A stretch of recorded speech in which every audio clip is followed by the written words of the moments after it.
Hello everyone, उम्मीद है आप सब बढ़िया होंगे। तो आज हम हल्क एपिसोड 11 की हिंदी एक्सप्लेनेशन देखने वाले हैं। तो एपिसोड के शुरू में हम जनरल रॉस, बैटरी, रिक जोन्स और ब्रूस बैनर को एक रूम में देखते हैं जहां टीवी पर हल्क की एक फुटेज चल रही थी।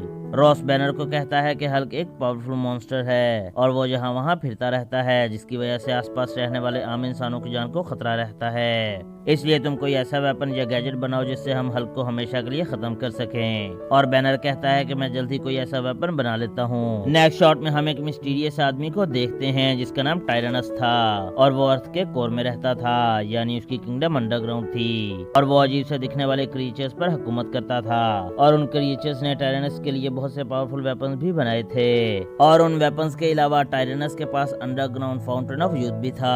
फाउंटेन ऑफ यूथ ऐसा पानी होता है जिसे पीने वाला हमेशा जवान रहता है और वो मरता भी नहीं। हाईटेक वेपन्स और फाउंटेन ऑफ यूथ की वजह से टायरनस की अंडरग्राउंड बहुत बड़ी किंगडम थी, लेकिन अब वो ऊपर वाली दुनिया पर भी हुकूमत करना चाहता था। इसलिए वो एक गैजेट की मदद से बैटरी रोज को देख रहा था। उसका प्लान था कि वो जनरल रोज की बेटी को किडनैप करेगा और फिर जनरल रोज की मदद से ऊपर वाली दुनिया पर हुकूमत करेगा।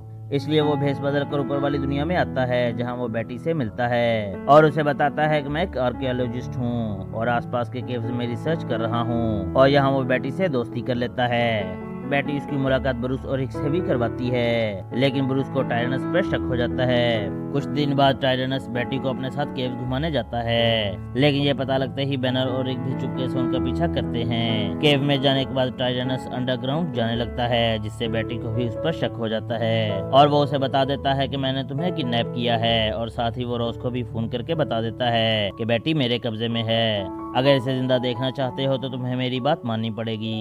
नेक्स्ट शॉट में हम टायरनस को बेटी के साथ अपनी किंगडम में देखते हैं, लेकिन यहाँ हल्क और रिक जोन्स भी पहुंच चुके थे। लेकिन यहाँ टायरनस से गैस रिलीज करता है जिससे हल्क और रिक बेहोश हो जाते हैं। जब उन्हें होश आता है तो क्रीचर्स हल्क को ग्लैडिएटर वाला ड्रेस पहनाते हैं। टायरनस हल्क से कहता है कि तुम्हें मेरे रोबोट से लड़ना होगा और अगर तुमने मेरी बात न मानी तो मैं बेटी को नहीं छोड़ूंगा। यहाँ हल्क और रोबोट्स की एक बेहतरीन फाइट होती है जिसमें हल्क मिलाकर सारे रोबोट्स को मार गिराता है।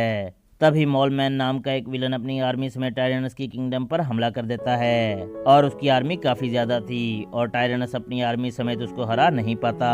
यहाँ टायरनस हल्क से कहता है कि मॉलमैन से लड़ने में मेरी मदद करो, अगर तुम उसे हरा दोगे तो मैं ऊपर वाली दुनिया पर हमला नहीं करूंगा।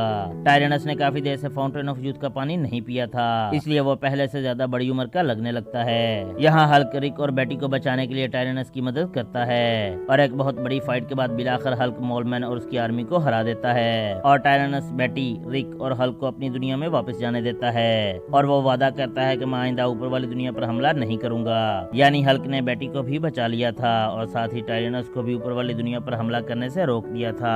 और इसी हैप्पी एंडिंग के साथ ये एपिसोड यहीं खत्म हो जाती है। तो आपसे मुलाकात होगी नेक्स्ट वीडियो में, तब तक के लिए बाय बाय।